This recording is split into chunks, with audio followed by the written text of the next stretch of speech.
Hi, Jules Blessed Vegan, and as always, thank you for stopping by. And for those of you who are just joining us, you are right on time, as there's never a better time than now than to choose wellness.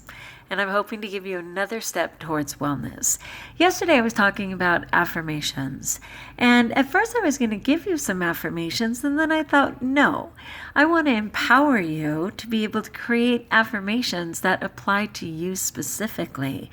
Then there's a far better chance that you'll actually implement them and that they'll be life-changing, right? So I found a fantastic article, and this is by someone named mattmorris.com, and it's 9 steps to creating positive daily affirmations for success. And as always, I will go ahead and attach the link to the description of this video so you can just listen and then check into it a little more later. So first of all, it's what is even a positive affirmation? And basically, a positive affirmation is a confident declaration that something is true. So initially, it may feel really awkward, and it may not even be true for you, but kind of under the premise of faking it till you make it, stick with the awkwardness, sit with it, and go forward anyway until it becomes your truth. There's many things that aren't true for us, but unfortunately, we affirm them anyway. And so the other question is why? Why even, bother to kind of play the game of daily affirmations? Well, the truth is you affirm yourself all the time and sometimes in the negative. So why not ensure that when you're affirming yourself anyway, that they be positive affirmations that will actually be life-giving? So that's kind of why. In knowing that we affirm ourselves anyway, why don't we make sure that they're positive? All right, that said, here we go. Step 1 is clear out the weeds. So, even if you want to add positive affirmations to your life, you may have so many negative ones taking up the space in your subconscious that there's not even room for the positive, which is why a lot of people will say, oh, well, I tried that and it just didn't work. Well, it didn't work because you didn't clear out the weeds. So the first step in clearing out the weeds is to take a piece of paper and fold it in half. And down one side, you literally write down every negative concept you have about yourself, whatever pops into your mind, for as many as pops into your mind. So some instances or examples that they have right here is, I'm not book smart. I'm not intelligent. I suck at relationships. And you just keep going. It's kind of ugly, but they're there anyway. So you just write them down on the left side of your paper. And then step 2 is you actually make room for the good stuff by, on the right-hand side, writing down the opposite of everything you just wrote. Literally the opposite. So if you say, I'm fat, on the other side, you'll put, I'm lean. I'm weak. On the other side, I'm strong. I'm ugly. On the other side, I'm beautiful. So you literally write the opposite of each one. And let me see, this person says, I'm not smart. And then they really go for it by saying, I'm incredibly intelligent. So you might want to step it up. I mean, if you have the grace to just go for broke, do it. Because over time, wouldn't it be lovely if you evolved into those positive affirmations about yourself? Sounds pretty fantastic. Okay, step 3 is called burn the weeds. So you literally take that piece of paper, cut it in half, and that whole side of negativity, you burn.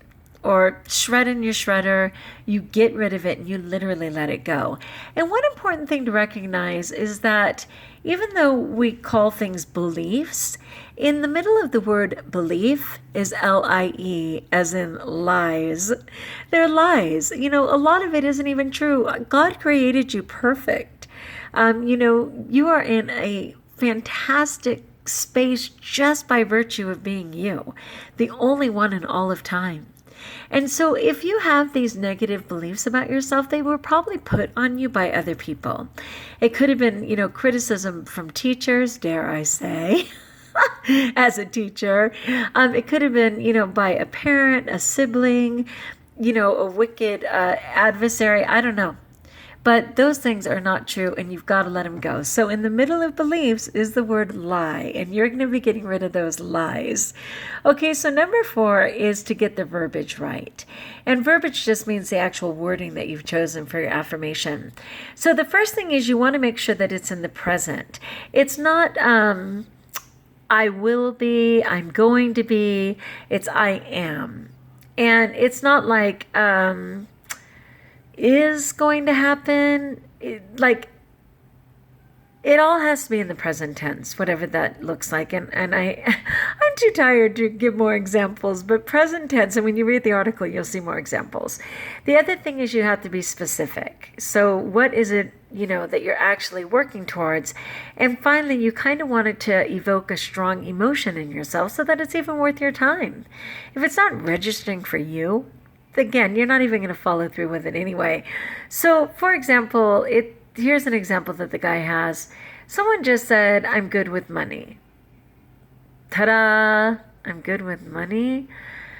Not exactly provoking, right? So how else can you say I'm good with money? I'm an incredible financier. I don't know, because that's not one of my affirmations, but there's probably some better way to get it more exciting than that. Step 5 says to ensure that there are no negative words in your affirmation.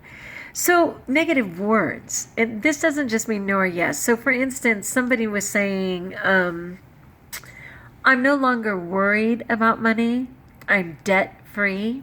And they were saying that just the word worried or debt are negative words in themselves. So to turn it around and say my money always flows abundantly, wow, what a difference, right? I agree with that one. Complete difference. And step 6 is to get a friend or some confidant to actually read them and see if there's anything that they recommend for you to maybe word it differently in even a more positive way. I agree that sometimes just talking them out, like with my students, whenever they're writing a paper, I always have them read it out loud, because in hearing your words, you'll go, oh my gosh, I didn't mean it like that, or, I see the awkwardness in that statement, or whatever, just hearing it, feeling it on your lips. So talking it out with somebody can help. And then number 7 is write the affirmations down on colored note cards. And again, I think that's just kind of appealing to all of the senses. And this guy says that he has 12 colored note cards, because he writes like 10 to 12 affirmations, that are handwritten, and even once completed, he'll flip them over and maybe even take the affirmation to another level, because your affirmations are going to change over time. This is a cute little example. It's Winnie the Pooh and Piglet, which most of the world is familiar with. And Pooh says, I don't feel much like Pooh today, said Pooh. And the little piglet says, there, said Piglet. I'll bring you tea and honey until you do. That is so cute. Until you feel more like yourself, right? So sweet. All right, and then finally number 8, you say your affirmations with conviction, twice daily, minimum. And this guy says that he does them 3 times. So he has his affirmation, he reads it 3 times in the morning and 3 times at night. And again, this is a repetitive practice of replacing those negative the lies in belief, with a positive daily affirmation. And finally, number 9 is to be flexible, have fun, and repeat the steps. So be flexible in tweaking them and changing them, have fun with them and knowing that this is a positive exercise for your life, and then ultimately repeat them over time. So let's see. That's pretty much it. I think it's doable. It's super doable. And again, my desire is to empower you to even know how to form a positive affirmation that's applicable and personal to you so that you might apply it.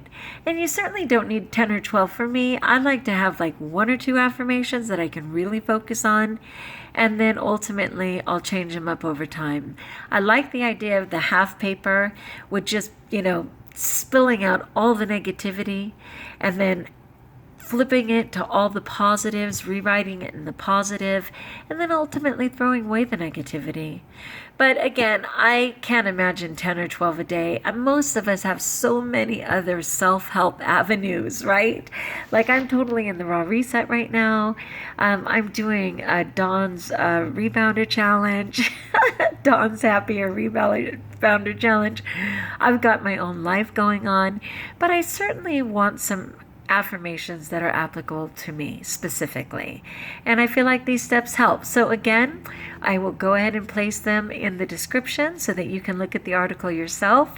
And I would love to hear down below which ones you've chosen to do and if you're going to take some time with this.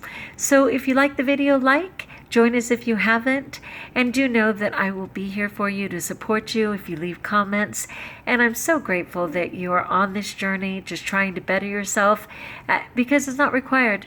It's just a desire that you have in your heart, and I would love to support you in doing it. So until we talk again, my friends, as always, peace be with you and be blessed.